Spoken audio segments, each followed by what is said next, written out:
music fades away and laughter's had its time, we settle down to stories told in meter, prose, or rhyme. For every giggle, every tear has led to something true.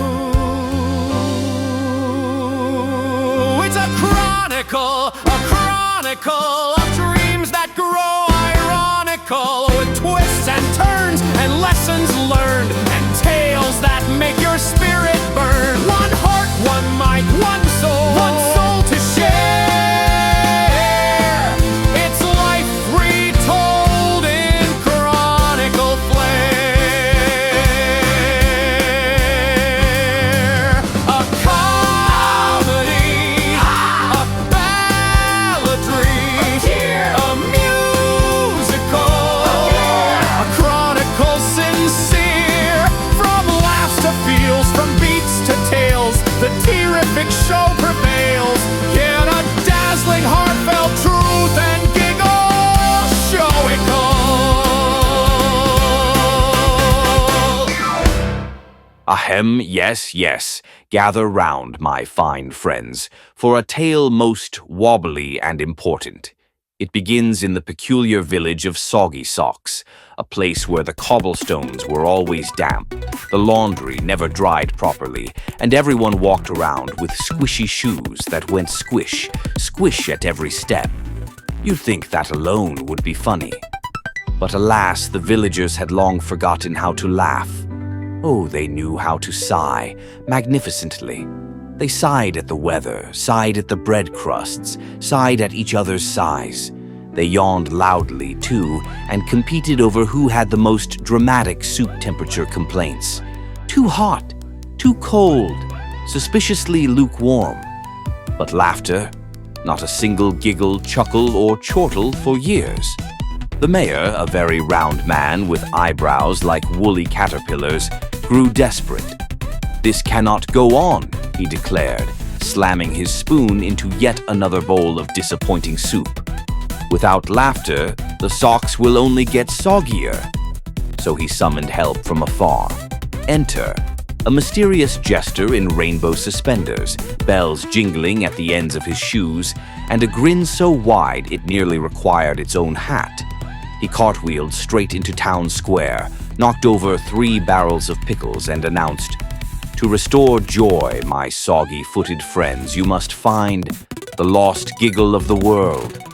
The villagers gasped, or rather they tried to gasp, but it came out as more of a long-winded sigh. Still, off they went, boots squishing, hearts puzzled, pockets stuffed with emergency crackers. Their journey was anything but ordinary.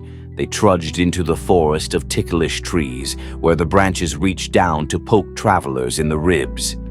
"Hee hee, ho ho," the trees wheezed as they wiggled their leaves.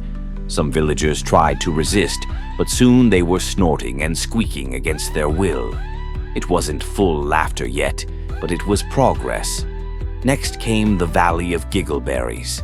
Every step squashed a berry that went pfft like a whoopee cushion. "Don't step too hard," warned the baker. Last time someone stomped, the whole valley sounded like a trombone section warming up. Naturally, they all stomped harder, and the valley rang with the most outrageous raspberry sounds the villagers had ever heard. Their lips trembled. A few shoulders shook.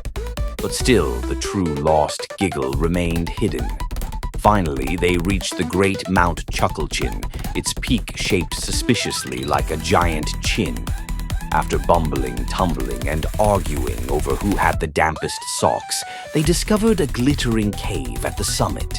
Inside lay a crystal shaped like a smile, glowing with the warmth of 1,000 cozy punchlines. The jester lifted the crystal high.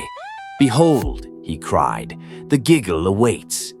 And with a sudden crack, the crystal split open.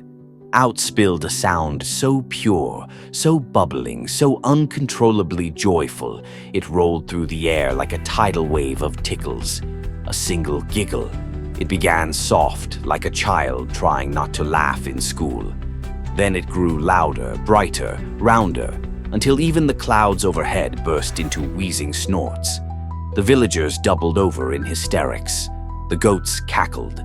The mayor's caterpillar eyebrows jiggled furiously as he laughed until soup came out his nose. From that day on, the village of Soggy Socks was never silent again. They laughed at puddles. They laughed at laundry. They even laughed at soup. Too hot, too cold, or suspiciously lukewarm. It didn't matter. And so their motto was born, carved in stone beneath the town fountain. Don't chase perfection. Chase the giggle. Ahem.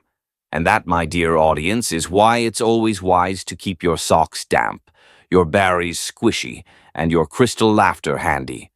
The end. Well, there you guys have it. Sonny McSnort prescribed us with kitten videos. Marble Moon shown sunlight through shadow. DJ Glitterfizz made a stage dive into hope, and Professor Bumblecrunch reminded us that giggles are always worth it. So when the world feels heavy, remember this. Joy has a tendency to hide in ice cream drips, neon beats, and bumbling stories. So, that being said, go laugh at something ridiculous. Doctor's orders. And until then, stay terrific.